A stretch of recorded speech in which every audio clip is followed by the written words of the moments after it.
बिस्मिल्लाहिर्रहमानिर्रहीम, अस्सलाम वालेकुम। विनस स्पोर्ट्स के साथ आपका मेजबान शहजादा मोइन हाजिर है। आज T20 वर्ल्ड कप का पहला सेमीफाइनल पाकिस्तान और न्यूजीलैंड के दरमियान खेला गया, जहां पाकिस्तानी टीम ने 7 विकेटों से कामयाबी हासिल की। अगर पाकिस्तानी टीम की कारकर्दगी के हवाले से बात करें तो इस मैच के अंदर बाबर आजम के साथ साथ मोहम्मद रिजवान ने बड़ी उम्दा बैटिंग का मुजाहरा किया और फिर फिनिश करते हुए मोहम्मद हारिस भी नजर आए इस टीम के अंदर। लेकिन जो प्रेशर डाला वो वहां शाहीन शाह आफरीदी ने जिस तरह अपनी स्पेल जो शुरू का स्पेल था उसमें बड़ी जबरदस्त बॉलिंग का मुजाहरा किया, जिसके बाइस है न्यूजीलैंड की क्रिकेट टीम जो पहली दफा जो है इस टूर्नामेंट के अंदर देखा गया है कि प्रेशर में दिखाई दी। फिर पाकिस्तान की फील्डिंग की अगर बात करें तो इस मैच के अंदर पाकिस्तानी फील्डिंग भी बहुत जबरदस्त करती हुई नजर आया। दूसरी तरफ अगर न्यूजीलैंड की हम बात करें फील्डिंग के हवाले से तो इस पहली दफा न्यूजीलैंड की क्रिकेट टीम जो है ऑफ कलर नजर आई इस टूर्नामेंट के अंदर। चाहे अगर उनकी बैटिंग के हवाले से बात करें, मिडिल ऑर्डर की बैटिंग की बात करें और फील्डिंग की बात करें या बॉलिंग की बात करें, तमाम ही शोबे में पाकिस्तान के खिलाड़ियों ने उनको मात देते हुए नजर आई। सारी सूरत हाल में बात करने के लिए हमारे साथ स्टूडियो पे मौजूद हैं स्पोर्ट्स एनालिस्ट जहीरुल हसन साहब, उनके साथ साथ मौजूद हैं जमील अहमद साहब जो स्पोर्ट्स एनालिस्ट हैं, उनके साथ मौजूद हैं आरिफ वहीद खान साहब। इन सबसे जो है आज पाकिस्तान ने जो कामयाबी हासिल की है न्यूजीलैंड को शिकस्त देकर, उस पर बात करेंगे। जहीरुल हसन साहब के पास पहले आते हैं। जहीर साहब, 152 रन न्यूजीलैंड ने किए टॉस जीतकर। शुरू में हमने देखा कि उन पर बहुत ज्यादा प्रेशर था, फिर विलियमसन और उसके साथ मिचेल्स ने बड़ी उम्दा इनिंग खेली, एक ने 50 स्कोर किया, एक ने 47 स्कोर किया। तो समझते हैं कि जहां पर कमजोरियां थी उस पर आज हमने अपने आप पे भी काबू पाया और न्यूजीलैंड को जो है इस मैच में प्रेशर में रखा। देखें, सबसे पहले तो पूरे पाकिस्तान को मुबारक हो कि एक खुशी की लहर दौड़ गई है कि पाकिस्तान टीम जो है वर्ल्ड कप के फाइनल में पहुंची है, क्योंकि हमारी परफॉर्मेंस दरमियान के अंदर इतनी अच्छी नहीं थी, मगर आज अल्लाह का शुक्र है कि हमारी टीम की परफॉर्मेंस अच्छी थी। मगर जहां आप ये कहें कि न्यूजीलैंड की टीम जो है ख़राब खेली है, देखें बात ये थी कि न्यूजीलैंड की टीम ने बहुत जल्दबाजी की है। न्यूजीलैंड की टीम ऐसा लग रहा था कि देखें हर बॉल पे चौके छक्के नहीं लगते हैं, जबकि हमारी बॉलिंग के अंदर कुछ मिस्टेक्स थी। हमने बहुत जल्दी स्पिनर्स को हम लेकर आ गए थे। जहां हमें विकेट चाहिए था वहां हम स्पिनर को लाके हमने रन्स तो रोक दिए। अगर फर्स्ट कर ले कि वो तेज़ खेलने लग जाते और स्पिनर्स के आवर्स जो है हम ठीक है ख़त्म कर देते हो, बाद में पेसर पे अच्छा खेलते हो, फास्ट बॉलर को बहुत अच्छा खेलते हैं, और अगर ऐसा होता तो कुछ मिस्टेक हमारी ज़रूर थी। मगर ओवरऑल हमारी परफॉर्मेंस बहुत अच्छी थी और पाकिस्तान की टीम के अंदर स्पेशली मैं बॉलिंग के लिए मैं कहूँगा कि जो उन्होंने बॉलिंग की है, जिस तरीके से शाहीन ने कमबैक किया है, नो डाउट वो आउट क्लास बॉलिंग थी उनकी, और उसके साथ साथ सारे उनके जितने भी सपोर्टर्स बॉलर थे सबने अच्छी बॉलिंग की। मगर न्यूजीलैंड जो है आज थोड़ा सा ऑफ कलर नज़र आया। एक तो फील्डिंग के अंदर आप देखें कि उन्होंने कैचेस काफ़ी ड्रॉप किए। बैटिंग के अंदर अगर आप देखें तो बैटिंग में बहुत जल्दबाजी कर रहे थे वो, और ऐसा लग रहा था कि वो मतलब बहुत कंफ्यूज खेल रहे हैं, और पाकिस्तान की टीम अटैकिंग क्रिकेट खेल रही थी। और बिल्कुल पाकिस्तानी की टीम आज अटैकिंग क्रिकेट खेलती हुई नजर आई। जमील साहब, क्या कहेंगे? टॉस न्यूजीलैंड ने जीता, फिर बैटिंग करने को तरजीह दी इस विकेट के ऊपर, जहां उन्हें पता था कि पाकिस्तानी टीम जो है चेस करने में थोड़ी सी घबराहट का शिकार नजर आती है। इस पुरअतमाद तरीके से वो ग्राउंड्स में उतरे टॉस जीतने के बाद बैटिंग करने के लिए, लेकिन पाकिस्तानी शाहीन शाह आफरीदी ने बड़ी जबरदस्त बॉलिंग का मुजाहरा किया। जो शुरू के स्पेल्स थे उसमें उनको जो है बिल्कुल बाउंड करके रखा, फिर नसीम शाह ने बड़ी अच्छी बॉलिंग की। तो समझते हैं कि आज पहला जो मोहरा लगाया वो शाहीन शाह आफरीदी ने जिस तरह लगाया, वहां से वो बैक पे चले गए न्यूजीलैंड की टीम। देखें, उनका फैसला तो दुरुस्त था, इसलिए कि यहाँ पर अगर पाकिस्तान टॉस जीतता ना, वो भी जो है ना बैटिंग करता। बात यह है कि इसी ग्राउंड के ऊपर जो है क्या कहते, इसी न्यूजीलैंड ने पहले मैच के अंदर 200 रन किए थे ऑस्ट्रेलिया के खिलाफ, जिसमें फिन एलन ने जो ना 16 गेंदों में जो 42 रन की इनिंग खेली थी, और फिर ग्लेन फिलिप्स ने सेंचुरी भी की थी उस मैच के अंदर। उसके बाद जो है पाकिस्तान ने भी इसी ग्राउंड के ऊपर जो है 184 रन जो है साउथ अफ्रीका के खिलाफ किए। तो ये जो भी टीम यहाँ जीती, यहाँ रिकॉर्ड यही था कि 6 में से 5 मैच जो है जो टॉस जो जीते हैं और उन्होंने बैटिंग करी और वो टीमें आज, लेकिन पाकिस्तान ने एक तरफ आज जो है ना इस उसको चेंज, मतलब ये होता है ना ये क्रिकेट के अंदर, तो यही हुआ है आज कि आज टॉस उन्होंने बैटिंग। लेकिन एक बात आपको मैं जरूर बताऊं कि आज नहीं बल्कि पूरे टूर्नामेंट के अंदर अगर आप उठाते हैं ना, तो हमारे बॉलर्स ने बहुत शानदार बॉलिंग का मुजाहरा किया। सबसे ज्यादा रन जो है हमारे खिलाफ अगर किए तो 160 रन भारत ने किए, वो भी आखिर के 3 ओवर में 48 रन बने। तो वरना हमने जो है ना 130 रन के अंदर जो है ना जिम्बाब्वे को और क्या कहते हैं बांग्लादेश 91 के ऊपर जो है ना क्या कहते हैं नेदरलैंड को, बांग्लादेश को भी 140 के करीब हमने मतलब वो कर लिया। गरज ये कि जितनी भी टीमों से हमारे मैच हुए, हमारे बॉलर्स ने शानदार बॉलिंग की। और आज जो है देखिए 4 यानी कि खिलाड़ी आउट हुए न्यूजीलैंड के 9 या पूरी टीम आउट नहीं हो गई कि इतने कम रन हुए। मैं ये कह रहा हूं कि तो दोनों जो है पावर हिटर मौजूद थे। जिमी नेशम जो है ना मतलब खेल लेते, अगर आप देखते हैं ना तो, और उनके साथ जो निस्फ सेंचुरी जो किए क्या कहते हैं विलियम, तो ये सारे जो है ना क्या कहते हैं जो वो थे इनकी जो वो थी, यानी ये आखिर के 4 ओवर में जो जिस तरह की हम तवक्को कर रहे हैं, जो हम देखते हैं इस टूर्नामेंट में, इस तरह की जो है ना इन्हें पावर हिटिंग नहीं करने दी। हारिस रऊफ हो, शाहीन शाह अफरीदी हो, नसीम शाह हो, या मतलब ये कि जो भी जितने भी बॉलर अगर हम बात करें नवाज की, जितने भी नवाज हो, मतलब नवाज ने 2 ही ओवर किए, 12 रन देके एक खिलाड़ी, मतलब सबसे कीमती विकेट उसने नहीं लिए ग्लेन फिलिप्स की। तो मतलब हर बॉलर का अपना अपना एक मतलब रोल था, आज उस रोल को सबने निभाया और जिस तरह की बॉलिंग की है, और एक ऐसा मतलब उस पे उनको अगर 4 खिलाड़ी आउट हो तो मेरे हिसाब से जो लग रहा था 170-180 रन के करीब जो है ना ये, लेकिन हमारे बॉलरों ने शानदार बॉलिंग का मुजाहरा किया, और उसके बाद जो है ना जो फिर बैटर्स ने उम्दा कारकर्दगी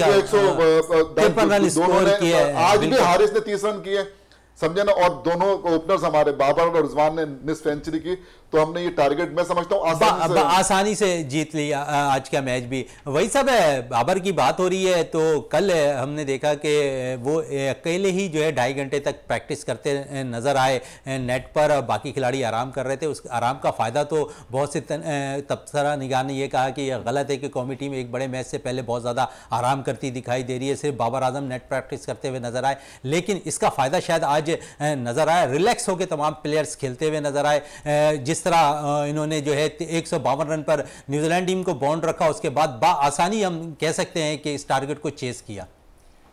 बहुत शुक्रिया शहजादा मोइन साहब, और आपके चैनल के तवज्जो से मैं पूरी कौम को मुबारकबाद देना चाहता हूँ कि जो इस खुशी की आज खबर मिली, और ये हमारे यहाँ की जो अनसर्टेनिटी कैफियत है मुल्क में, तो उसमें एक बड़ी खुशी की खबर ये बड़ी ज़रूरी थी आवाम के लिए।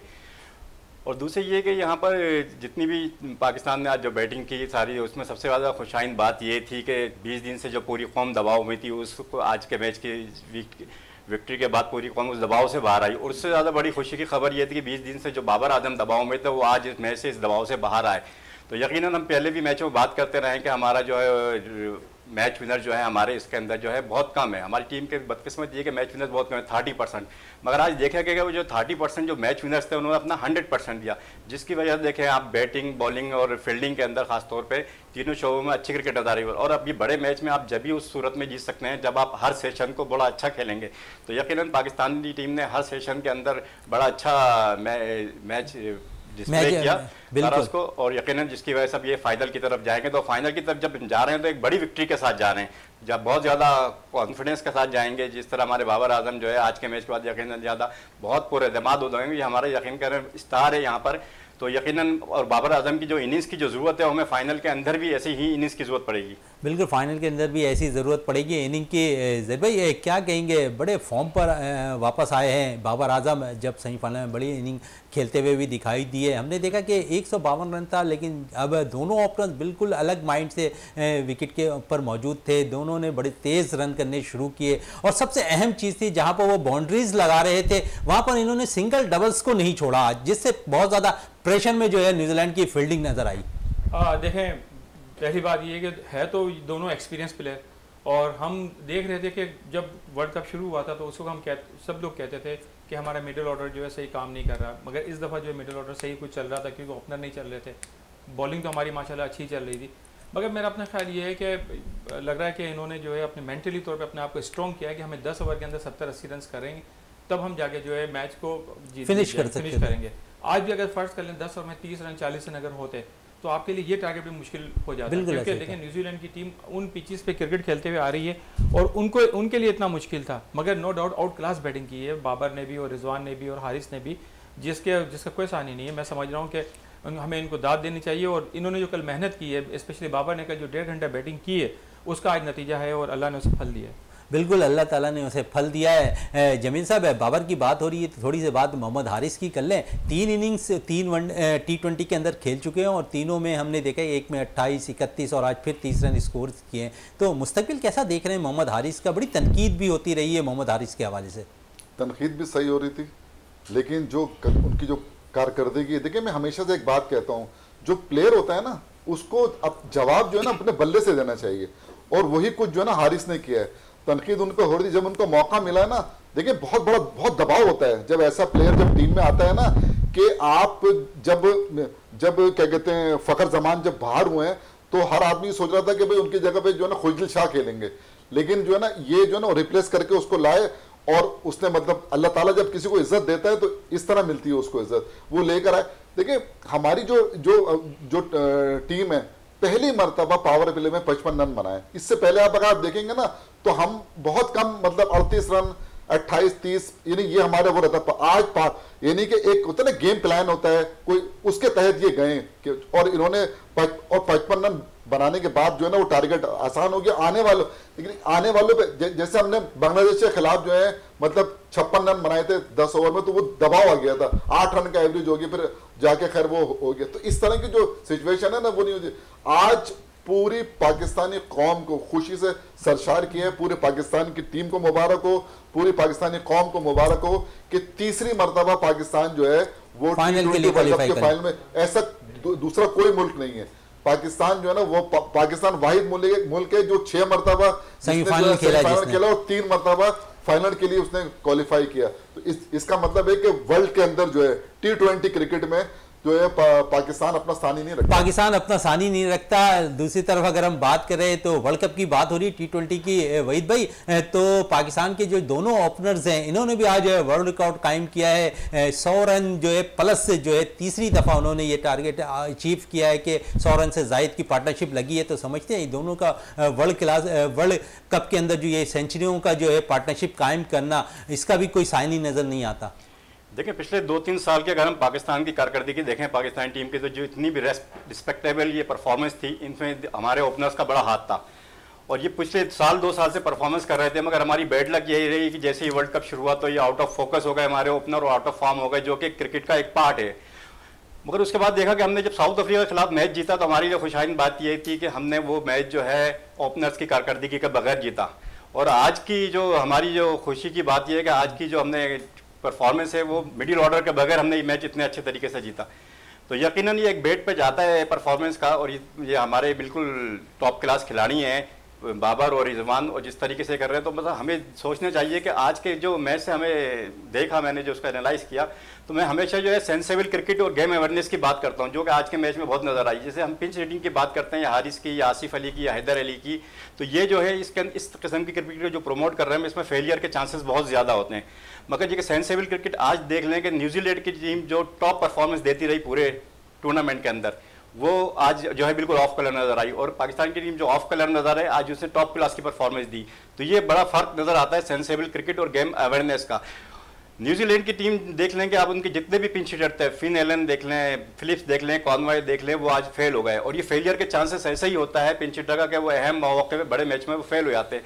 तो मैं हमेशा से इस बात की कहता हूँ कि सेंसेबल क्रिकेट और गेम अवेयरनेस को ज़्यादा अप्रोच किया जाए, ज़्यादा उसको प्रमोट की जाए, फिर बड़े मैचों में हमें ऐसे ही नतीजे उसकी वजह से हासिल होते हैं। बिल्कुल बड़े नतीजे हासिल होते हैं। ज़ैद भाई, हमने इससे पहले जो है 6 दफ़ा दोनों के दरमियान मुकाबला हुआ, न्यूजीलैंड और पाकिस्तान के दरमियान। 4 दफ़ा पाकिस्तान ने कामयाबी हासिल की थी, 2 दफ़ा न्यूजीलैंड ने, लेकिन आज हम 5वीं दफ़ा कामयाब हो गए 7वें मैच के अंदर। कैसा देखते हैं T20 के अंदर मोराल हमारा जो न्यूजीलैंड के खिलाफ बहुत ज़्यादा हाई नज़र आता है? देखें, पहली बात तो ये है कि ये कहा जाता था हमेशा कि न्यूजीलैंड के अंदर किसी को हारने नहीं देती। अभी पाकिस्तान की सीरीज़ हुई है, उसका बड़ा फ़र्क आया। जो पाकिस्तान ने जो बड़ी प्लानिंग बहुत अच्छी थी इन लोगों की कि वर्ल्ड कप से पहले जो है न्यूजीलैंड से भी सीरीज़ खेली जाके, और जिसका इम्पैक्ट जो है मैं समझ रहा हूँ कि इस वर्ल्ड कप के ऊपर आया। और देखें, अब न्यूजीलैंड की टीम जो है नो डाउट अच्छी तो थी, मगर उनकी परफॉर्मेंस इतनी अच्छी नहीं हो सकी है। इसकी वजह ये भी कह सकते हैं कि पाकिस्तान जो है अब उनके बॉलर्स को और उनकी विकेटों पे खेलने के आदी हो गए हैं, जो एक अरसे से खेलते हुए आ रहे थे। एक सीरीज़ अभी इन्होंने खेली, वहाँ पे इसका बड़ा इम्पैक्ट आया। बिल्कुल इम्पैक्ट आया। जमील भाई, जिस तरह इन्होंने जिक्र किया कि इम्पैक्ट बहुत ज़्यादा आया सीरीज़ खेलने से, तो समझते हैं कि लास्ट टाइम में, लेकिन हमने जहाँ पर जो गलतियाँ किया शायद वो जीतने के बाद पस पर्दा चली जाए वो चीज़ें। लेकिन क्या समझते हैं कि इसको अगर वर्ल्ड कप ख़त्म हो जाता तो उसके बाद जो है इसमें नज़रसानी करनी चाहिए ज़रूर? बिल्कुल, देखें जी, नज़रसानी हमें करनी चाहिए और जो बात हम कर रहे हैं ना वो बात अपनी जगह पर मौजूद है। ये आपने जो अभी जिक्र किया ना कि इनकी पार्टनरशिप जो ना 3 मरतबा ऐसा हुआ कि सेंचुरी ये बिल्कुल दुरुस्त है। इंग्लैंड के खिलाफ 200 रन इन्होंने करके और जितवाया है। पिछला जो सेमीफाइनल था वो जो 10 विकेट से इंडिया के खिलाफ जो इन्होंने तो ये सब चीज़ें अपनी जगह पर हैं। लेकिन अगर आप 50, 60, 70 मैच खेल के और इस तरह का मतलब देखिए, जो मॉडर्न क्रिकेट है ना, हमें उसे अपनाना पड़ेगा। मॉडर्न क्रिकेट, अब जैसे ये हारिस लड़का है ना, ऐसे और भी प्लेयर होंगे, तो आपको उनको लाना पड़ेगा और उनको मौके देना पड़ेंगे। जब आप ऐसे उसके अंदर उनको मौके देंगे, यकीनी तौर पर जो है ना, फिर जिसके पीछे आज हम ये कह रहे थे जब जाने से पहले कि हमारी मिडिल ऑर्डर, वाकई हमारी मिडिल ऑर्डर कमजोर थी, लेकिन इफ्तिखार ने वहां पर अच्छी सपोर्ट दिया, शान मसूद कंटिन्यू रन करते, शान मसूद ने मतलब वो किया। लेकिन अब आपने जो है ना, मतलब हैदर अली को बाहर किया ना, हारिस को लाए, आपकी टीम एकदम चेंज हो गई। ये जो चीजें होती है ना, एक प्लेयर अगर आया और उसने आके मतलब ये, हालांकि मतलब फखर जमान जो है ना, जिससे बहुत ज्यादा वो थी, तो एक इंजर्ड प्लेयर को हम लेके गए और 12 लेके चले वो बाहर। लेकिन जो अच्छी बात ये है कि मोहम्मद हारिस जो है वो हमें इस वर्ल्ड कप की दरियाफ्त नजर आ रहे हैं कि जिन्होंने आए और आते ही छा गए। इस तरह की जो अगर मतलब हम अगर यहाँ ढूंढें, डोमेस्टिक में है प्लेयर, ये नहीं कि नहीं है, लेकिन हमें जो है ना उनको मौके देना पड़ेंगे। और हमें देंगे आपको, आप इससे अंदाजा करें, न्यूजीलैंड की बेंच पे जो है ना मार्टिन गुप्टिल बैठे हुए हैं और चैपमैन बैठे हुए हैं, ठीक है, और वो प्लेयर बैठा हुआ जिसका भी ज़हीर भाई जिक्र कर रहे हैं सीरीज का, ब्रेसवेल, जो वहां पर मैन ऑफ द टूर्नामेंट हुआ है, जो बेहतरीन जिसने बॉलिंग की, यानी ये वो बाहर बैठे हुए बेंच पे। चैपमैन एक मैच खेला, बाकी जो है ना ये दोनों कोई मैच नहीं खेले। तो इतनी मतलब ये कि उनकी वो, ये देखिए आज की उनकी हार जरूर हुई है, लेकिन टीम उनकी फिर जो है ना, मतलब मैं कहूंगा कि न्यूजीलैंड की टीम के जो मैंने बेंच, मार्टिन गुप्टिल बैठे हुए और चैपमैन बैठे, तो इससे आप अंदाजा करें उनकी जो है ना बेंच स्टैंड का। और हम अगर देखते हैं तो हमें जो है ना मैच जीतने के बाद अपनी खामियां जो है ना उस पर नजर रखनी चाहिए। हमें जो हम करते क्या है, जीतने के बाद जो है ना हम सब कुछ जो है ना वो भूल जाते हैं। अभी तो जहां तक अभी हम आ गए हैं ना, अब सिर्फ हमें जो है ना एक मैच का वो है, मतलब इसके अंदर जिस तरह आज खेले हैं, मतलब इससे भी ज्यादा बेहतर कारकर्दगी दिखाना होगी, क्योंकि ये दोनों जो टीम है, इंग्लैंड भी और इंडिया भी, वो निस्बतन न्यूजीलैंड से बेहतर टीम है और पाकिस्तान को एक सख्त हरीफ का सामना होगा। वही सब है, आज जब मैच चल रहा था पाकिस्तान थोड़े से दबाव में रखा हुआ था न्यूजीलैंड को, लेकिन फिर हमने देखा कि विलियमसन और मिचेल से थोड़ी अच्छी पार्टनरशिप की, तो समझते थे कि वहाँ पर अगर इन दोनों की पार्टनरशिप मजीद और आगे चली जाती तो पाकिस्तान अगर 170-180 रन अगर कर लेता तो शायद दबाव का शिकार नजर आती पाकिस्तानी बैटर्स। जी बिल्कुल, पाकिस्तान की सबसे बड़ा जो हुआ था कि किसी भी चीज़ का स्टार्ट और फाउंडेशन अच्छी पड़ जाए, हमेशा बात करते हैं तो वो यकीनन उसके नतीजे भी अच्छे निकलते हैं। तो पाकिस्तानी टीम ने जो अपनी फाउंडेशन डाली इस मैच की और जो स्टार्ट लिया अपनी बॉलिंग की वजह से, और पाकिस्तान की जो बॉलिंग थी वो इस पूरे ओवरऑल वर्ल्ड कप में देख लें तो यही पाकिस्तान की स्ट्रेंथ थी। 6.2 का इनका स्ट्राइक रेट है बॉलिंग का, जो कि इस वक्त सारी टीमों में सबसे बेहतर नजर आता है। तो ये पाकिस्तान ने आज अपनी स्ट्रेंथ पे गए और पाकिस्तान की स्ट्रेंथ ने न्यूजीलैंड को शुरू ही में बैकफुट पे कर दिया था, फिर वो दोबारा गेम में नहीं आ सके। और सारा इसमें ज़्यादातर जो क्रेडिट जाएगा उसमें यकीनन पाकिस्तानी बॉलर्स को जाएगा कि पाकिस्तानी बॉलरों ने शुरू में जिस तरह बॉलिंग की उसी तरह जो है डेथ ओवर तक आखिर तक उस तरह बॉलिंग की। बीच में कहीं भी ऐसा नहीं हुआ कि कहीं झोल आया, कहीं पर आपने गेम को हाथ से निकलने दिया। वरना न्यूजीलैंड की टीम जिस तरह स्पेशलिस्ट है इसके अंदर, T20 के अंदर प्रोफेशनल अंदाज में खेलती है, उनको 152 रन तक रखना जो बधाई लग रहा था एक मौके पर कि 170-80 इस ग्राउंड का स्कोर था। इस ग्राउंड की जो कंडीशन थी वो 170-80 ही सूट करती थी, मगर उनको जो 152 पे जिस तरह स्ट्रिक्ट किया और पाकिस्तानी टीम में जिस तरह बैटिंग परफॉर्मेंस दी, तो यकीनन वो न्यूजीलैंड की टीम का जो बैटिंग फेलियर जो हुआ जिसकी वजह से 152 पे आके बिल्कुल बैटिंग फेलियर हुआ। ज़हीर साहब, हमने देखा कि पूरे टूर्नामेंट्स के अंदर न्यूजीलैंड क्रिकेट टीम जो है पावर प्ले का इस्तेमाल बड़ा अच्छा करती नज़र आई थी, लेकिन आज हमारे बॉलर्स ने जिस तरह बॉलिंग की तो समझते क्रेडिट तो पाकिस्तानी बॉलर्स को जाएगा। और साथ साथ मोहम्मद नवाज़ जिसने मेन वक्त पर आकर विकेट निकाली और ख़ासकर फलते हुए जो आउट किया, तो समझते वहाँ से थोड़ा सा टर्निंग पॉइंट साबित हुआ न्यूजीलैंड के लिए। देखिए नो डाउट हमारी बॉलिंग जो है थ्रू आउट, शुरू टूर्नामेंट जब से स्टार्ट हुआ, जितनी सीरीज़ हुई, शाहीन के बगैर भी हमारी बॉलिंग ने जो है न्यूजीलैंड के अंदर न्यूजीलैंड को हरा के आए थे, हम सीरीज़ जीत कर आए। और इसके बाद अब शाहीन के आने के बाद तो जाहिर बात है कि हमें एक एनर्जी आ गई थी, तो हमारी बॉलिंग ने जो है उनको बिल्कुल मतलब उनको लेटा दिया न्यूजीलैंड को। न्यूजीलैंड जो है अपनी उस स्ट्रेंथ के साथ क्रिकेट नहीं खेली जिस तरीके से हम सोच रहे थे कि क्योंकि ऑस्ट्रेलिया में मैच है तो ये जो इनके जो बैट्समैन हैं वो आते ही शुरू में 7-8-10 रन की एवरेज से खेलेंगे, मगर है कि पाकिस्तानी बॉलर से बॉलिंग बहुत अच्छी की, साथ साथ फील्डिंग बहुत अच्छी हुई है। और आपने बिल्कुल सही कहा कि नवाज़ ने जो ब्रेक थ्रू दिया है वो बहुत ही इंपॉर्टेंट ब्रेक थ्रू था, जिसके ऊपर जबकि उससे एक बॉल पहले आप देखें थोड़ा सा अगर वो बॉल को मारते तो रन आउट हो जाता, मगर है कि अगली बॉल के ऊपर उन्होंने जो है आउट अगली बॉल पे विकेट हासिल की। जमीन साहब, 48,000 की जगह थी सिडनी क्रिकेट स्टेडियम जहां पर शाहीकीनी क्रिकेट आज का मैच देख रहे थे। शाहीकीनी क्रिकेट के हवाले से क्या कहेंगे? बड़े जोश और जज्बा नज़र आया, खासकर जो पाकिस्तानी वहाँ पर मुकीम है। हमें तो ऐसा लग रहा था पाकिस्तान में मैच हो रहा है, जिस तरह वहाँ जोश और जज्बा और ये सारी चीज़ें वहाँ नजर आ रही है। देखिए शायकीन के बगैर तो जो है ना कुछ भी मतलब नहीं होता। जैसे अभी कोविड के अंदर देखा था ना आपने कि वो कोई भी मतलब नहीं था, मैच हो रहा था, अच्छे मैच भी हो रहे थे, सब कुछ हो रहा था, लेकिन शायकीन नहीं थे ना तो फीका फीका सा था वो। लेकिन शायकीन के होने और वहाँ के जो स्टेडियम है वो उनकी जो कैपेसिटी है वो इतनी मतलब हमारे यहाँ जो है नेशनल स्टेडियम की कैपेसिटी 34,000 है, जबकि वहाँ के आप अगर देखते हैं मेलबर्न को देख लें या मतलब 90,000 प्लस।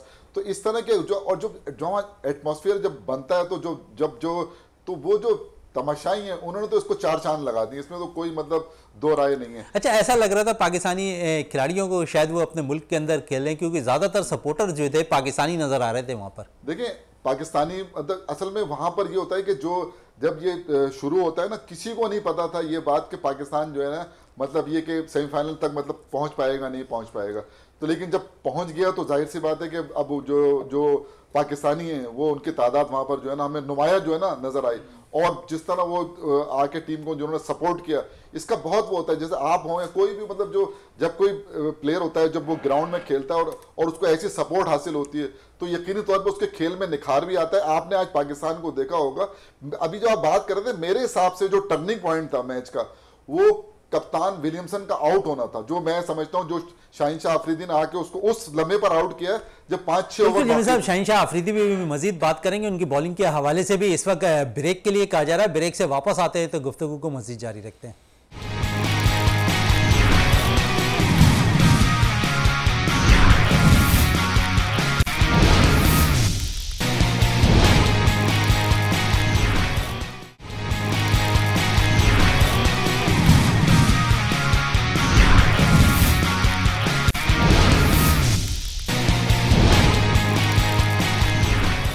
वक्फे से पहले बात हो रही थी फास्ट बॉलर शाहीन शाह अफरीदी के हवाले से। जमील भाई क्या कहेंगे, जिस तरह आप शाहीन शाह अफरीदी के हवाले से बात कर रहे थे, पाकिस्तानी टीम में दोबारा वापसी हुई शाहीन शाह अफरीदी के। शुरू के मैचेस में हमने देखा कि वो रिदम में नज़र नहीं आए, फिर हमने देखा बांग्लादेश के खिलाफ जो है 4 विकेटें बेस्ट बॉलिंग उन्होंने की, तो अब आज के मैच में भी बड़ा ज़बरदस्त बॉलिंग करते हुए दिखाई दिए। तो समझते हैं कि आहिस्ता आहिस्ता रिदम उनका वापस आ रहा और ये पाकिस्तान के लिए फ़ायदेमंद साबित हो सकता है फाइनल के लिए भी। यकीनी तौर पर देखें इनका जो रिकॉर्ड है ना वो बहुत अच्छा है, क्योंकि शुरू के अंदर ही आज भी इन्होंने शुरू के अंदर ही जो है ना मतलब पहले ओवर के अंदर फिन एलन को LBW करके ना और पाकिस्तान को एक कामयाबी दिलाई। इस तरह अगर आपको याद होगा पिछले वर्ल्ड कप के अंदर भी जो है ना उन्होंने जो है ना इंडियन जो है ना बैटिंग के परखचे उड़ा दिए थे। तो ये इनका खासा है। तो हम यही चाह रहे थे कि शाहीन शाह अफरीदी उसी फॉर्म में उसी रिदम में नजर आए। तो शुरू के 2 मैचों में तो वो उस रिदम में नजर नहीं आए और उनकी जो स्पीड भी जो है ना 130 और 135 के दरमियान थी। आहिस्ता आहिस्ता जो है ना वो हमें उस रिदम में नजर आ रहे हैं। और आज जिस तरह की उन्होंने बॉलिंग की है और जब वो राउंड द विकेट आए और उन्होंने आकर जो है ना क्या कहते हैं विलियमसन को आउट किया है, तो मैं समझता हूँ इससे पहले वाले मैच में बांग्लादेश के खिलाफ भी जो 4 विकेटें ली, तो अब ये मुझे जो है ना वो उस रिदम में नजर आ रहे हैं और सही टाइम पर रिदम में आए। इसकी वजह यह है कि पाकिस्तान अब ऐसे स्टेज के ऊपर है जहां उनको शाहीन शाह अफरीदी की बॉलिंग की जरूरत है। तो अगर कोई भी टीम हो दुनिया की, अगर उसके शुरू के अंदर 1-2 प्लेयर अगर आप आउट कर देते हैं ना, तो वो एक दबाव जो होता है वो दबाव जरूर होता है उसके ऊपर, और उस दबाव से जो है ना निकलते निकलते भी जो है ना पावर प्ले कम से कम खराब हो जाता है। बिल्कुल पावर प्ले खराब होता हुआ दिखाई देता है। पाकिस्तान क्रिकेट से तो अच्छी खबर थी, अब पाकिस्तान हॉकी के हवाले से भी, एक कौमी खेल के हवाले से भी अच्छी खबर आ गई हमारे पास। हमने देखा कि मलेशिया में अजलान शाह हॉकी टूर्नामेंट जारी था, जहां पर आज तीसरी और चौथी पोजीशन के लिए पाकिस्तान ने मैच खेलना था। पाकिस्तान ने आज के मैच में जापान को जो है 3 के मुकाबले में 5 गोल से शिकस्त देकर कामयाबी हासिल की और तीसरी पोजीशन पाकिस्तान ने हासिल की। 11 साल के बाद पाकिस्तान हॉकी टीम जो है किसी विक्ट्री स्टैंड पर पहुंची है और इसी हवाले से हमारे साथ बात करने के लिए स्पोर्ट्स एनालिस्ट जाफर हुसैन साहब ने टेलीफोन लाइन पे ज्वाइन किया है। जाफर साहब क्या कहेंगे, पाकिस्तान ने आज 11 साल के बाद जो है विक्ट्री स्टैंड पर कदम रखा है हॉकी में। जहां क्रिकेट से अच्छी खबरें थी वहां आज हॉकी से भी अच्छी खबरें आती दिखाई दी। आज शायद 9 नवंबर है और इकबाल डे है, तो इस हवाले से बहुत सी चीजें जो है शाहीन के लिए अच्छी होती जा रही हैं। बिल्कुल, बेशक आपने बिल्कुल सही बात, 9 नवंबर है और खुशियों का दिन है। जिस तरह हमें क्रिकेट में खुशी मिली और हॉकी में मिली, तो वही खुशी हमारे लिए आज का दिन लेकर आया है। और पाकिस्तान हॉकी की जितनी तारीफ की जाए हमें, क्योंकि 11 साल बाद पाकिस्तान जो है ना किसी विक्ट्री स्टैंड पर खड़ा हुआ है और तीसरी पोजीशन हासिल की है। नो डाउट जिस तरह जापान के खिलाफ पहला मैच हुआ था, आपको पता है कि इससे पहले भी काफी अच्छा मैच खेला था, लेकिन वो एक छोटी सी गलती थी मैनेजर की, जिसकी वजह से जो है ना वो पाकिस्तान को शिकस्त का सामना करना पड़ा था। लेकिन नो डाउट जापान से और बाकी दीगर टीमों से भी बड़े अच्छे मैचेस हुए हैं पाकिस्तान के। और इस वक्त जो अजलान शाह में परफॉर्मेंस दी है पाकिस्तान हॉकी टीम ने, बहुत अच्छी दी है। हनान ने गोल किया और मुझे तो बड़ा मजा आया कि जब पेनल्टी कॉर्नर पे जब गोल किया था सफियान ने, तो उसकी तो उन्होंने बड़ा शानदार खेल खेला था। यानी कि अगर आप उस मैच को देखें ना तो आपको पता चलेगा कि खिलाड़ी ने मूव कितनी अच्छी बनाई थी। अब जापान हालांकि कहा जाता है कि वो हमसे बहुत तेज है, स्टेमिना बहुत अच्छा है, लेकिन पाकिस्तान ने जब कदम रखा था मैच खेलने के लिए तो लग रहा था कि कोई लड़ रहा है जापान के साथ, कोई अपना मुकाबला जो है ना पिछले मैच का जो है ना वो बदला ले रहा है। तो नो डाउट बहुत अच्छा आज पाकिस्तान ने मैच खेला। और के पाकिस्तान जिस क्राइसिस में गया था, यहाँ से जितनी मुश्किलात का शिकार थे, स्पॉन्सर्स नहीं थे, टिकट का मसला था, खिलाड़ी पूरे नहीं थे, जूनियर खिलाड़ी पे एतबार किया है पाकिस्तान हॉकी फेडरेशन ने और इन खिलाड़ियों ने वो कर दिखाया जिसकी उम्मीद। बिल्कुल, जूनियर्स खिलाड़ी की बात कर रहे हैं जाफर हसन साहब, तो हमने देखा कि इस टीम के अंदर 10 ऐसे नौजवान जूनियर्स खिलाड़ियों को भी ले जाया गया जो उन्होंने कभी इससे पहले मैचेस नहीं खेले थे। तो ये एक अच्छा साइन था कि जहां पर जूनियर्स खिलाड़ियों ने अपनी कारकर्दगी दिखाई और पाकिस्तान को विक्ट्री स्टैंड पर पहुंचाया। नहीं बिल्कुल, देखिए जूनियर्स का देखिए नौजवान खून जो है ना वो बड़ी अलामत होता है पाकिस्तान की किसी भी हिस्से में जो है ना वो देने के लिए। अब जिस तरह आपने बात की कि आज के खेल में जिस तरह परफॉर्मेंस दी है पाकिस्तान में, नो डाउट बड़ी बेहतरीन परफॉर्मेंस है। तो नौजवानों का ये खेल था, नौजवानों के हवाले से अगर मैं आपको एक शेर सुनाता हूँ, चलो अल्लामा इकबाल साहब का, अगर आपकी इजाजत हो तो। अल्लामा साहब ने लिखा कि अकाबी रूह जब पैदा होती है जवानों में, नजर आती है उनको अपनी मंजिल आसमानों में। तो आज ऐसा ही हुआ, क्रिकेट के बाद जो है ना वो हॉकी में जो है ना पाकिस्तान हॉकी टीम ने जो है ना आसमानों को छू लिया है। तो बड़ा मजा आया, बड़ा अच्छा मैच था। अच्छा, बिल्कुल बड़ा अच्छा रहा। आपने आज दो कामयाबी जरूर हासिल किए, लेकिन हमने देखा कि परसों पाकिस्तान ने जो है जो गोल्फ होता है और उसके साथ साथ जो पोलो में हमने जो है वहां पर भी वर्ल्ड कप में जो है कामयाबी हासिल की मैक्सिको के खिलाफ। तो क्या समझते हैं कि पाकिस्तान में जो अब देखते हैं कि खेल में जो है बहुत ज्यादा जो चीजें जो है कामयाबी की तरफ हम समेटते हुए नजर आ रहे हैं?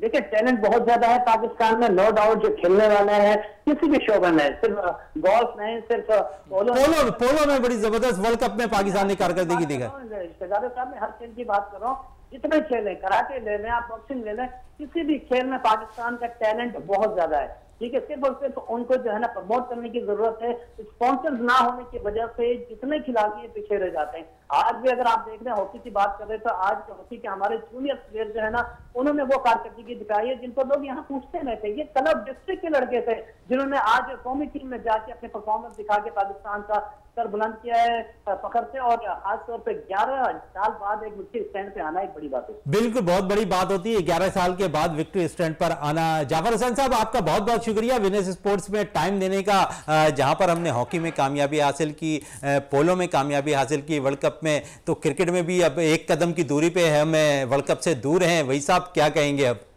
यकीनन ये बड़ी खुशाइन बात है, बड़ी मुबारकबाद की बात है कि पाकिस्तानी हॉकी टीम का भी रिवाइवल हुआ। और पाकिस्तानी हॉकी टीम को मैं इस तरह देखता हूँ कि पाकिस्तानी हॉकी टीम के जवाल की वजह भी हमें अपने जहन में रखनी चाहिए। एक वक्त था कि पाकिस्तान सारे फॉर्मेट के अंदर चैंपियन था, मगर फिर हुआ क्या कि एकदम से जो है फॉर्मेट चेंज हो गया इनका। फिर ये मॉडर्न हॉकी थी, जब ऑस्ट्रोटर्फ आई तो हम मॉडर्न हॉकी को अडॉप्ट नहीं कर सके। और यही हाल हमारे क्रिकेट का है कि हम अभी तक जो है मॉडर्न क्रिकेट को अडॉप्ट नहीं कर पा रहे हैं। आप देखेंगे शुरू में जब T20 क्रिकेट का स्टार्ट हुआ तो पाकिस्तान सारे फॉर्मेट के अंदर जो है पाकिस्तान में सारे टॉप के हर चीज़ टॉप पे थी। पाकिस्तान ने पहला वर्ल्ड कप का फाइनल खेला, दूसरा वर्ल्ड कप फाइनल जीता। फिर पाकिस्तान की शुरू की ICC की रैंकिंग तो उसमें सारे पाकिस्तानी खिलाड़ी टॉप पे थे। मगर उसके बाद फिर क्या हुआ कि दूसरी टीमों ने अपने मॉडर्न क्रिकेट को अपनाना शुरू किया, हमसे सीख के उन्होंने अपनाना शुरू किया। पाकिस्तान मॉडर्न क्रिकेट को अभी तक अडॉप्ट नहीं कर पा रहा। जिस तरह इंग्लैंड की क्रिकेट टीम है वो T20 का जो मिजाज होता है उसके मुताबिक हमें अपने स्पेशलिस्ट खिलाड़ी बनाना पड़ेंगे सारा, उसी चीज़ को अडॉप्ट करेंगे ताकि ये टीम क्रिकेट जो हमारे हाथ में है और इसका मिसयूज नहीं किया है। हमारे यहाँ जो चूँकि सिस्टम की वजह से हम बड़ी तनकीद करते हैं सिस्टम के ऊपर, मैनेजमेंट पे, तो हर चीज़ का बड़ा मिसयूज होता है। जाफर भाई ने जैसे बताया कि बेतहाशा टैलेंट है, मगर उस टैलेंट को हम प्लेयर्स बनाने के अंदर प्लेयर्स को हम ज़ाया कर देते हैं। वो टैलेंट से लेके प्लेयर्स तक का जो सफ़र होता है वो उसमें हम बड़ा मिसयूज़ करते हैं और बड़ी नाअहली बात दफ़ा नज़र आती है। तो ये यकीनन इस चीज़ को हमें बेहतर करना पड़ेगा। की बात हो रही है, थोड़ी सी बात ज़हीर भाई से कप्तानी के हवाले से कर लें। बाबर आजम के ज़हीर भाई क्या कहेंगे? बड़ी तनकीद होती भी रही है बाबर आजम पे कप्तानी के हवाले से, खासकर T20 क्रिकेट में। तो आज क्या समझते हैं कि बड़ा अच्छा इस्तेमाल उन्होंने बॉलर्स का किया है? देखें, बाबर जो कप्तानी करते हैं ना, वो बाबर अकेले कप्तानी नहीं कर रहे होते, उनके साथ रिजवान जो है सपोर्ट कर रहे होते हैं, शादाब सपोर्ट कर रहे होते हैं। बाबर जो है ना वो एग्रेसिव कप्तान नहीं है, ठीक है। आपने उनकी बैटिंग देखी, बैटिंग भी वो बड़े धीमे अंदाज में शुरू करते हैं, उनका मिजाज भी थोड़ा सा जो है वो ठंडा है। तो मैं समझ रहा हूँ कि ठीक है, कप्तानी ज़ाहिर बात है कि सबने मिल के की, मगर ओवरऑल पूरे पाकिस्तान की प्लेयर्स की जो है एक एनर्जी थी आज कि हम जो है मुआजिज़ाती तौर पे जो है सेमीफाइनल में पहुंच गए थे। आप सबको पता है कि हम सब ये प्रोग्राम में भी बदौलत और थोड़ी सी अच्छी कारकर्दगी की वो जरूरत होगा, थी। ऐसे होगा, वैसे होगा, करते करते अल्लाह ताला ने जो है हमें सेमीफाइनल में पहुंचा दिया। जब हम सेमीफाइनल में पहुंचे हैं तो एक एनर्जी आ गई उसके अंदर, और उसके बाद जो है वो फिर जाहिर बात है कि फिर जब जो टीम गिरी हुई हो और उसके अंदर एनर्जी आ जाए तो वो टीम फिर किसी को बख्शती नहीं है। हम तो अब सामने अगर इंग्लैंड आ जाए या इंडिया आ जाए, मैं नहीं समझता कि, मेरा नहीं ख्याल है कि उनको भी जो है ज़ेर करना आसान होगा। बिल्कुल जमील साहब, भारत और इंग्लैंड का दूसरा सेमीफाइनल खेला जाना है, क्या कहेंगे दोनों टीमों के हवाले से? और ख़ासकर अगर हम देखें तो इस वक्त भारत की टीम इंग्लैंड से थोड़ी सी हावी नज़र आ रही है इस टूर्नामेंट के अंदर। मेरे हिसाब से तो मुझे भारत लेके आपका अपना मेरा तज्जिया ये है कि मुझे इंग्लैंड की टीम जो है ना वो ज़्यादा बेहतर जो है ना नज़र आ रही है। उसकी वजह यह है कि हम ये देखते हैं ना कि किसकी बैटिंग और बॉलिंग जो है ना उसमें डेप्थ है। तो मैं समझता हूं कि मुझे जो इंग्लैंड की जो बैटिंग है उसमें तो डेप्थ नज़र आ ही रही है, सैम करन को ले तक और जो है ना फिर वॉक्स तक। लेकिन उनके खास बात ये, दो टीमें इस वर्ल्ड कप में ऐसी हैं जिनकी बॉलिंग में बहुत डेप्थ है, एक पाकिस्तान है और एक इंग्लैंड है। इंग्लैंड के पास भी है ना, कप्तान के पास 7 बॉलर हैं जो उनका ऑप्शन है, 3 उनके पास स्पिनर हैं, समझे ना, क्या कहते हैं, मोइन अली हैं, फिर ये जो राशिद जो है क्या कहते हैं आदिल रशीद है, फिर वो जो क्या कहते हैं लिविंगस्टन है, फिर 4 उनके पास जो ना वो पेसर है, और मतलब बेन स्टोक हैं, किरण है, फिर वो मार्क वुड है और वुड क्या कहते हैं ये जो वुक्स है। तो ये अच्छा, इसमें मजे की बात ये कि 3 बहुत तगड़े जो है ना उनके पास ऑलराउंडर हैं, चाहे वो मोइन अली हो, बेन स्टोक हो या लिविंगस्टन हो। तो ये सैम करन भी वो हैं, ऑलराउंडर हैं। तो इसको अगर देखते हैं ना तो इनकी 7 बॉलर हैं इनके पास, पाकिस्तान के पास भी 7 बॉलर हैं, 3 इनके पास स्पिनर हैं और 4 इनके पास जो है ना फास्ट बॉलर हैं। इसी तरह इंडिया की जो टीम है ना, मुझे देखें इंडिया की बैटिंग पे मुझे कोई शक नहीं है, और खासतौर पे सूर्य कुमार यादव जो है ना वो तो इस वक्त 225 के स्ट्राइक रेट से जो है ना वो बैटिंग कर रहा है। मतलब वो इस वर्ल्ड कप का मैं समझता हूँ सबसे ज्यादा जारहाना खिलाड़ी अगर कहेंगे ना हम तो सूर्य कुमार यादव को कहेंगे, कि जो समझ में नहीं आता कि कीपर के ऊपर भी छक्का, पीछे भी छक्का मार सकता है, वो इधर और हर चारों ग्राउंड के किसी भी जगह छक्का, ये बहुत बड़ी सलाहियत की बात होती है। तो बैटिंग, और कोहली फॉर्म में आ गए, फिर केएल राहुल जो है ना उनके फॉर्म में आ गए, कप्तान अभी फॉर्म में नहीं आए भारत लीग के रोहित शर्मा, लेकिन शायद बाबर आजम की तरह वो भी फॉर्म में आ जाए सेमीफाइनल के अंदर, क्योंकि बड़े बैटर्स हैं वो भी। दोनों की मतलब जो है ना मतलब वो है बैटिंग पावर हाउस हैं दोनों के। लेकिन जहां पर बॉलिंग का मसला आएगा ना, मैं समझता हूं कि बॉलिंग के अंदर इंग्लैंड को जरा एज हासिल है इंग्लैंड को। आप क्या कहेंगे वहीद भाई कल के मैच के हवाले से? देखिए, जिस तरह आज पाकिस्तान ने सेमीफाइनल जीता, तो इस बुनियाद पे तो हम ये नतीजा अखज़ कर सकते हैं कि हम किसी की पूरे टूर्नामेंट की पुरानी कारकर्दगी की बनाती है, स्टेट्स की बुनियाद पे किसी भी टीम को हम फेवरेट करार नहीं दे सकते। हालांकि इंडिया की टीम वो है जिसने वाइड टूर्नामेंट की जीते, जिसने 5 में से 4 मैच जीते हैं। बाकी सेमीफाइनल में जितनी भी टीमें पहुंचने वाली है, किसी ने भी 4 मैच नहीं जीते। मगर मैं हमेशा से कहता हूं कि मॉडर्न क्रिकेट को जिस तरह सबसे ज़्यादा जो अडॉप्ट किया है वो इंग्लैंड की टीम ने किया है, और जिस तरह वो अटैकिंग क्रिकेट खेलते हैं तो वो यकीनन उनका बैटिंग में बहुत डेप्थ है, बॉलिंग के जिस तरह बताया गया तो यकीनन एक वो टीम है। मगर मैं सूर्य कुमार यादव को जो है ना इस प्लेयर का फ़र्क नहीं समझता, मैं फ़र्क समझता हूँ कोहली को, क्योंकि ये सूर्य कुमार यादव जैसे जितने भी ये क्रिकेटर होते हैं इस तरह के, ये फेलियर के चांसेस इसमें ज़्यादा होते हैं कि अगर बिल्कुल सही बात अगर ये अहम मैच में अगर फेल हो गए। मगर कोहली एक ऐसा प्लेयर जो सेंसिबल क्रिकेट लेके, जिसने पाकिस्तान और इंडिया के भी मैच में आपने देखा कि किसी पिंच हिटर ने आपको मैच फिनिश नहीं किया, हालांकि परफॉर्मेंस दी मगर मैच उसी ने फिनिश किया जो सेंसिबल क्रिकेट। तो कोहली का और इंग्लैंड का ये बहुत बड़ा फर्क है। बिल्कुल, मैच फिनिश के हवाले से बात कर लेते थोड़ा ज़हीर भाई से। ज़हीर भाई, हमारे पास जो बहुत ज़्यादा जो प्लेयर्स हैं मैच फिनिश नहीं कर पा रहे, क्या वजूहत हैं? आज भी अगर हम देखें तो बाबर आउट हो गए, उसके साथ रिजवान भी। क्या समझते हैं कि मैच फिनिश करने के लिए हमारे पास बैटर ज़रूर होने चाहिए? माजी में हमने मोहम्मद हफीज़ देखा, शोएब मलिक देखा, इस तरह के बैटर्स हमारे पास मौजूद थे। देखें, अभी जमील भाई ने एक बात कही कुछ देर पहले कि हमें जो है जूनियर्स को मौका देना होगा, जिस तरीके से हमने हारिस को मौका दिया और हारिस आके जो है छा गया, अपनी जगह बना दी। हमें देखें दोस्ती यारी टीम के अंदर ख़त्म करनी होगी, हमें फिक्स प्लेयर्स को, हमें जो है अभी न्यूजीलैंड की बात हो रही थी, कि बाहर जो है उनके वो प्लेयर बैठे हुए थे जो पाकिस्तान के खिलाफ जिन्होंने सीरीज के अंदर कारकर्दगी अच्छी दिखाई है। हमारे पास बैंक स्टैंड के ऊपर कोई प्लेयर ही ऐसा नहीं है, अगर है तो इंजर्ड है। तो हमें जो है जूनियर्स प्लेयर को ऊपर लाना होगा, उनके साथ हमें उनकी परफॉर्मेंस उनको मौका देना होगा और फिर कोई हम जाके निकालेंगे कि कोई ऐसा प्लेयर हमें मिले जो आखिर तक हमें लेकर जाए और मैच विनिंग करके दे। मैच विनिंग हमारे पास अगर देखें तो सिवाय शोएब मलिक हफीज़ के बाद कोई ऐसा प्लेयर नज़र नहीं आया, लेकिन आप कह रहे हैं कि नौजवानों को चांस दिया जाए तो मैच फिनिशर शायद निकल कर आ जाए। नौजवानों की बात हो रही तो जमील साहब हम देखते हैं डोमेस्टिक में जो अच्छा लड़का परफॉर्म करता है शायद वो टीम का हिस्सा भी बनता दिखाई नहीं दे रहा है। माजी में डोमेस्टिक क्रिकेट से कुछ प्लेयर ज़रूर टीम का हिस्सा बन जाया करते थे, लेकिन अब हमारा T20 के क्रिकेट का फॉर्मेट ऐसा हो गया कि जो लड़का हमें PSL में अच्छा परफॉर्म करेगा वो टीम के अंदर आ जाता है। अगर बात करें मोहम्मद हारिस की तो ये टीम का हिस्सा है, हैदर अली की बात करें तो वो भी PSL की दरियाफ्त कह सकते हैं। डोमेस्टिक क्रिकेट इन दोनों ने जो है ना बहुत कम खेली है। देखें जिन्होंने डोमेस्टिक क्रिकेट खेली है ना वही अपना नाम और मकाम बना रहे हैं, चाहे वो बाबर आजम हो या इस तरह के कोई भी प्लेयर होगा जिसने डोमेस्टिक क्रिकेट खेली होगी ना रगड़ा लगाया होगा। डोमेस्टिक क्रिकेट खेल के जो सिस्टम से आएगा ना वही प्लेयर होता है। मैं आपको बताऊं ये हमने क्या किया है, अपने डोमेस्टिक को ना महदूद कर दिया PSL तक, और जो प्लेयर उससे आ रहा है ना, मिसाल के तौर पे हैदर अली आए तो आपने देख लिया क्या मतलब उनका हशर हुआ। आपने एक इनिंग के ऊपर हारिस को लिया, 49 रन की एक इनिंग उन्होंने हारिस ने खेली थी और उसके बाद आपने इनको ले लिया। लेकिन आपको याद रखना चाहिए कि जो 4-5 मैचों में इनको मौके मिले उसमें ये टोटल फेल हो गए, उसके अंदर कोई परफॉर्मेंस इन्होंने नहीं दी। इनकी ये जो अभी जो इन्होंने 3 मैच खेले हैं इनकी कारकर्दगी जो है इत्मीनान बख्श है इसके अंदर, ठीक है। इनमें टैलेंट था, इनको मौका दिया, इन्होंने मतलब परफॉर्म किया। ऐसे प्लेयर इस डोमेस्टिक के अंदर मिसाल के तौर पर साइम अयूब है, मतलब वो इस तरह का प्लेयर है कि वो उसको अगर आप मौका दें तो वो भी इसी की तरह। मतलब कासिम अकरम के लिए बड़ी बातें हुई कि हफीज का नेमुल बदल है, आपने उन्हें चांस नहीं दिया।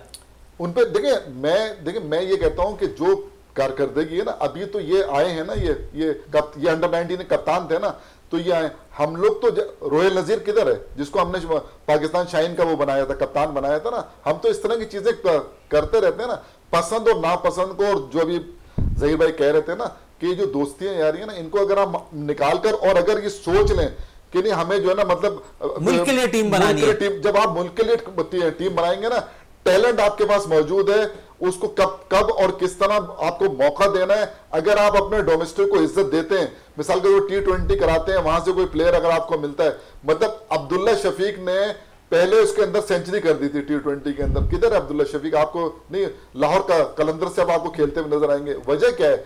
वजह यह है, देखिए शर्जील भी अच्छा प्लेयर है, खराब प्लेयर तो नहीं है, लेकिन मसला ये है कि ये दोनों जो हमारे जो ओपनर है ना, ये इनकी मौजूदगी में कोई नया ओपनर जो है ना वो, यानी कि मेकशिफ्ट ओपनर तो हमारे यहाँ ओपनिंग कर रहे हैं, लेकिन जो हमारे जो जेन्युइन ओपनर है उनको जो ना मिडिल ऑर्डर में खेलना पड़ रहा है। ये इस पर जो है ना मैं कोई तनकीद नहीं कर रहा हूँ, लेकिन सोचना चाहिए, सोचना जरूर चाहिए। क्या कहेंगे, अब पाकिस्तानी टीम तो फाइनल में पहुंच गई, इंग्लैंड और भारत का मैच है दूसरा सेमीफाइनल। किस टीम को देखते हैं फाइनल में पाकिस्तान से मुकाबला होगा?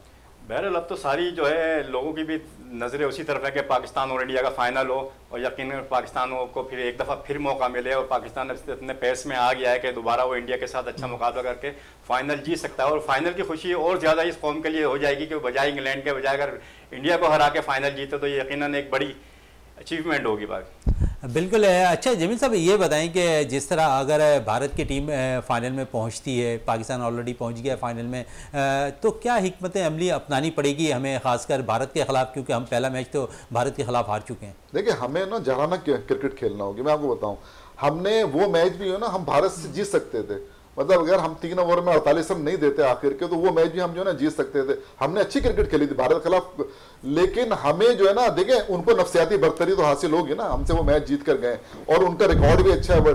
लेकिन पाकिस्तान ने उनको पिछले साल आपको पता हराया था ना, 10 विकेटों से हराया था। तो इस चीज को मद्देनजर पाकिस्तान का जो पाकिस्तान की बॉलिंग है, ये हर एक को पता है कि पाकिस्तान ने अपनी बॉलिंग से 160 से ज्यादा रन किसी को नहीं करने दिए ना। तो बॉलिंग का दबाव जरूर है, क्योंकि तमाम के तमाम आपके जितने भी बॉलर हैं 140 प्लस हैं, और जिस तरह की वो बॉलिंग और लाइन और लेंथ, मतलब जिस तरह किसी का भी नाम लें आप, शाहिन शाह अफरीदी तो है ही मतलब स्पेशल ना, लेकिन आप चाहे हारिस रऊफ का नाम लें, वसीम जूनियर का नाम लें या नसीम शाह का नाम लें, तमाम देखिए कोई भी बॉलर जो है ना वो मैंने उसको पिटते हुए नहीं देखा। मतलब थ्रू आउट में जो जितने मैचेस आपने देखे हैं ना, सब उठा के देख लें। जिम्बाब्वे को 130 रन पे समेट दिया, बांग्लादेश को 140 रन पे समेट दिया, 92 के ऊपर जो आपने नेदरलैंड को आउट कर दिया, 160 बड़ी मुश्किल से जाके जो है ना वो इंडिया ने किए। तो इस तरह की अगर आप जैसे वो आपने जो हाल उनका किया जनूबी अफ्रीका का 40-45 रन से आपने वो मैच भी जीता, तो हमारे बॉलरों ने तो इस वर्ल्ड कप के अंदर अगर आप कहें कि यहां तक लाने के अंदर आपके बॉलरों का बहुत अहम किरदार है। बहुत अहम किरदार है हमारे बॉलर्स का। ज़र भाई क्या कहेंगे, भारत अगर पहुंच जाता है, इस वक्त कोहली बहुत बेहतरीन फॉर्म में है, तो अगर पाकिस्तान के बॉलर्स उन्हें जल्द आउट ना कर ले तो फिर वो एक दफ़ा फिर पाकिस्तान के लिए मुश्किलात खड़ी कर सकते हैं। तो पाकिस्तानी बॉलर्स को कौन सी हिकमत अमली अपनानी चाहिए कोहली के खिलाफ?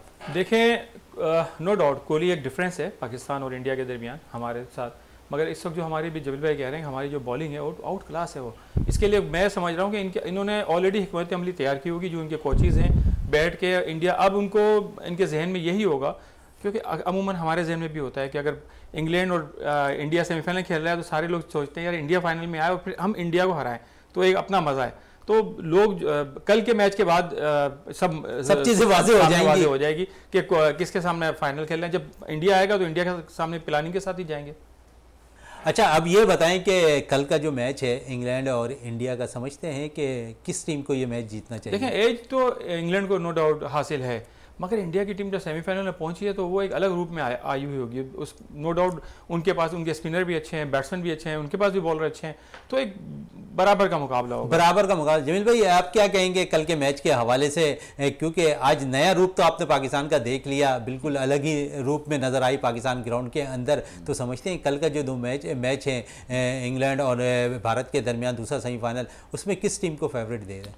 देखिए, ये समझ लें कि ये जो टीम है, जो दोनों टीमें हैं ना, ये हम पल्ला है, लेकिन जो टीम कल अच्छा खेलेगी वो तो जीती जाएगी। लेकिन जो अगर हम दोनों टीमों का मवाजना करते हैं तो मैं ये समझता हूँ कि मुझे 60-40 लगता है कि इंग्लैंड जो है ना वो 60 और इंडिया जो है ना 40, क्योंकि मैंने जो कारकर्दगी इस पूरे उसके यहाँ देखी है, तो मैं अब जो इंग्लैंड की जो टीम है वो एक उनका कॉम्बिनेशन बन गया है, भारत का भी यकीनी तौर पे कॉम्बिनेशन बना हुआ है। लेकिन जिस तरह की बॉलिंग साइड इंग्लैंड के पास है, नो डाउट के ये जो इंडिया की बैटिंग है ना, कोहली जो है वो कोहली ऐसे टाइम के ऊपर इस वर्ल्ड कप के अंदर देखें पूरे उसके अंदर उनसे कारकर्दगी नहीं होती, वर्ल्ड कप में आके जिस तरह की कारकर्दगी दिखाई है, तो मैं समझता हूं कि अगर इंग्लैंड को ये इसका फाइनल खेलना है तो कोहली को जल्दी आउट करना पड़ेगा, नंबर 1। नंबर 2 ये है कि हमारी जो मतलब पाकिस्तानियों की ख्वाहिश ये है कि भारत आए ताकि इंडिया और पाकिस्तान जबरदस्त मैच है। वही तो आप क्या कहेंगे? क्रिकेट के पॉइंट ऑफ व्यू से देखें तो ये जो है इंग्लैंड की टीम बहुत ज़्यादा अटैकिंग क्रिकेट खेलती है, और अटैकिंग क्रिकेट के अंदर ये होता है या तो बहुत ज़्यादा वो आउट क्लास परफॉर्मेंस देगी, इंडिया को बहुत आउट क्लास तरीके से हरा देगी, या फिर आउट क्लास तरीके से बैठ जाएगी। तो टेक्निकली ये बाकी बहरहाल लोगों की जो ख्वाहिश है कि पाकिस्तान इंडिया का एक अच्छा फाइनल, बिल्कुल पाकिस्तान और इंडिया का फाइनल हो। ज़हीर भाई, आज बाबर आजम ने बड़ी उम्दा इनिंग खेली है, कितना एतमाद आया होगा उनको, क्योंकि पूरे टूर्नामेंट में ऑफ कलर नजर आए थे, लास्ट मैच में 25 रन स्कोर किए थे, आज बड़ी ज़बरदस्त बैटिंग उन्होंने की, बाबर ने 53 रन स्कोर किए, तो समझते कितना कॉन्फिडेंस आ गया होगा उनके अंदर फाइनल के लिए? देखें, हर जगह है ना, जब भी क्रिटिसाइज होता है तो हर रिपोर्ट उनके पास पहुंचती है। कल बाबर ने 1.5 घंटे जो है नेट के अंदर अकेले बैटिंग की है, बाकी प्लेयर्स इतने बैटिंग नहीं प्रैक्टिस कर रहे थे, तो उसी से मुझे एक अंदाज़ा हुआ था कि अब वो पेन ले रहा है, बाबर पेन ले रहे हैं कि अब मैंने कुछ करके दिखाना है, कि लोग इतना कह रहे हैं, अगर मैंने आज यहाँ भी नहीं करा और अगर पाकिस्तान की टीम बाहर हो जाती है तो फिर मेरा फ्यूचर एज ए कैप्टन क्या है, उस पर भी आपको पता है सवालिया निशान थे। बिल्कुल सवालिया निशान उस पर। मगर देखें, हम जीतने के बाद हमें अपनी कमजोरियों पर पर्दा नहीं डालना चाहिए। ठीक है, हम पाकिस्तान अल्लाह करे फाइनल जीत जाए इंशाल्लाह, मगर जो हमारी वीकनेस है उसके ऊपर हमें काम करना होगा। बिल्कुल, वीकनेस जो है हमें उस पर काम करना होगा। जमील भाई, मोहम्मद हारिस आज अपना तीसरा मैच खेल रहे थे, बड़ी ज़बरदस्त इनिंग आज उन्होंने भी खेली। मोहम्मद हारिस के आने के बाद शायद लगता है पाकिस्तानी टीम में एक जान सी आ गई, स्ट्राइक रेट सबके बेहतर होते हुए नज़र आ रहे हैं, पावर हिटिंग अच्छी करते नज़र आ रहे हैं प्लेयर्स, तो समझते हैं कि हारिस ने आकर टीम के अंदर जान डाल दी है। इसमें कोई शक नहीं है कि जब से हारिस आए हैं और जो 3 इनिंग उन्होंने खेली हैं, 28, 31 और 30 रन आज उन्होंने जो बनाए, तो इससे पाकिस्तानी टीम आज उनका स्ट्राइक रेट वो तो नहीं रहा जो पिछले 2 मैचों में था, लेकिन चूंकि सिचुएशन नहीं थी ऐसी तो वो उसके सिचुएशन के मुताबिक खेले। बाबर आजम आज फिर 132 रन के स्ट्राइक रेट से खेले, लेकिन अगर हमें 180 या 180 प्लस करने हो ना तो बाबर आजम फिर उसी अंदाज में मेरे ख्याल उनको आए और 150 के अगर स्ट्राइक रेट से खेलते हैं तो मैं समझता हूं कि पाकिस्तान की जो मिड इफ्तिखार का फॉर्म में आना खुश आइंद है, और जिस तरह ये जो शान मसूद जो है ये वो कर रहे हैं, बैटिंग कर रहे हैं, और शादाब और नवाज, तो आपकी मतलब उसके अंदर बैटिंग में आपकी डेप्थ तो है कि अगर मतलब जो भी टारगेट होता है, देंगे ना, हमें काम कभी नहीं सोचते थे कि साउथ अफ्रीका के खिलाफ हम 184 कर देंगे, लेकिन हमने कर दिया उस मैच के अंदर भी। आज के मैच में एक अहम चीज थी, बड़ी जबरदस्त लास्ट मोमेंट पे हमने देखा कि इसके अंदर जो बॉल्स थी बहुत ज्यादा बैट कर नीचे आ रही थी, जिसके बाद न्यूजीलैंड बैटर्स को जो है मुश्किलात हो रही थी रन बनाने में। समझते हैं कि यहाँ भी थोड़ा सा जो है न्यूजीलैंड के फेवर में वो चीज़ जाती हुई नजर नहीं आई। हाँ बिल्कुल, देखिए हम मैच से पहले भी हमने कहा था कि जो सिडनी का जो ग्राउंड है, यहाँ की पिच, ये पाकिस्तानियों को सपोर्ट करती है। हमारे यहाँ भी जो ना जो गेंद है वो इतना इसी उस पर आती है, तो उसका फायदा पाकिस्तानियों ने उठाया। और देखिए हमारे जो ड्राइव भी तो होती हुई नजर आई थी, विकेट आई थी, लेकिन असल में इस उस पे ना ऐसे उसके ऊपर रिवर्स स्विंग बहुत अच्छा होता है, और हमारे पास जो बॉलर है ना वो रिवर्स स्विंग करने की बड़ी मतलब उनके पास भी 1-2 बॉलर अच्छे हैं, लेकिन हमारे पास 4 बॉलर थे और चारों ने जो है ना जो क्लास दिखाई है, तो ये इसका जो फायदा उठाया ना इस पिच का, वो पाकिस्तानी बॉलरों ने उठाया और अपने बैट्समैनों को एक आसान, मैं समझता हूं, हदफ जो है ना वो फराम किया, और जो पाकिस्तान ने चेस कर लिया। बिल्कुल वही साहब, क्या कहेंगे इस आखिरी लम्हात में जहां पर न्यूजीलैंड से रन नहीं हो पाया? देखिए अभी बहुत ज़्यादा हमारी बात हो रही है कि न्यूजीलैंड से अगर रन नहीं हो पाए तो यकीनन ये हमारी बॉलिंग स्ट्रेंथ थी, मगर हम बहुत ज़्यादा अगर बॉलिंग स्ट्रेंथ की बात करते हैं तो हमें सबसे ज़्यादा खौफ भी बॉलिंग स्ट्रेंथ से ही आता है, क्योंकि कई दफ़ा ऐसे हुआ है कि बॉलिंग स्ट्रेंथ में हमारी जो करंट सिचुएशन हुई है, बॉलिंग स्ट्रेंथ जो आउट ऑफ फोकस हो गई है। जिस तरह हम लास्ट अगर सेमीफाइनल देख लें पिछले वर्ल्ड कप का, तो उसके अंदर जो है शाहीन अफरीदी ने किस तरीके से एक मैच वो हाथ से हमारे निकल गया बॉलिंग की वजह से। अब इंडिया के खिलाफ भी जो अहम मैच था, आप देख लेंगे उसके अंदर सिर्फ बॉलिंग की वजह से 3 ओवर में हमने 48 रन दिए, तो इस शॉर्ट कमीज को भी करने की जरूरत है। और दूसरे जो खौफ आता है कि पाकिस्तान ने जिस तरह सिडनी के अंदर मैच जीता, जिससे मैच जीत के वो पाकिस्तान वर्ल्ड कप में दोबारा आए, और आज ही सिडनी में मैच देख के जीत के वो पाकिस्तान इस वर्ल्ड कप में दोबारा खड़े हो गए, तो ये यकीनन चूंकि सिडनी की जो कंडीशन है, चाहे वेदर के हिसाब से हो, चाहे वो पिच के हिसाब से हो, ये पाकिस्तानी टीम को बहुत सूट करती है। तो पाकिस्तानी की टीम की जो कंडीशनल परफॉर्मेंस, जिसमें हमेशा बात करता हूँ कि कंडीशनल परफॉर्मेंस से हमें बाहर निकलना पड़ेगा, कि जहां हमें कंडीशन सूट करती है। सिडनी के अंदर दोनों मैचेस के अंदर हमारी सारी चीजें सूट कर रही थी, चाहे वो वेदर हो, पिच हो, स्टेट्स हो, टीम हो, सामने में कितना सूट करेगी नहीं, वहाँ एक डिफरेंट पोजीशन होगी, और यही हमें देखना है कि जहाँ पर हमारी कंडीशन के मुखालिफ हो, हम उस कंडीशन के अंदर कितना अच्छा खेलते हो। और बेहतर क्रिकेट जब होती है जब आप अपनी कंडीशन के मुताबिक एडजस्टेबल क्रिकेट खेलते हो। एडजस्टेबल होता है कि जब आपकी कंडीशन मुखालिफ हो, आप उसमें जाके एडजस्ट करके अच्छी परफॉर्मेंस दे, वो बड़ी क्रिकेट होती है। तो यकीनन मेलबोर्न में एक नई क्रिकेट होगी, नई टीम होगी, तो ये देखना है कि पाकिस्तान की परफॉर्मेंस पाकिस्तान इंशाल्लाह पाकिस्तान वो मैच भी जीते और टाइटल जो है पाकिस्तान लेकर आए 2022 का वर्ल्ड कप T20। वही साहब आपका बहुत बहुत शुक्रिया, जमील साहब आपका बहुत बहुत शुक्रिया, ज़हीर भाई आपका बहुत बहुत शुक्रिया। प्रोग्राम का अख्ताम करते हैं इस दुआ के साथ कि पाकिस्तान में खेल और खिलाड़ी तरक्की करते रहें और पाकिस्तान का सब हिलाली परचम दुनिया भर में रोशन रहे। इसी के साथ अपने मेज़बान शहजादा मोइन को इजाज़त दें। पाकिस्तान जिंदाबाद।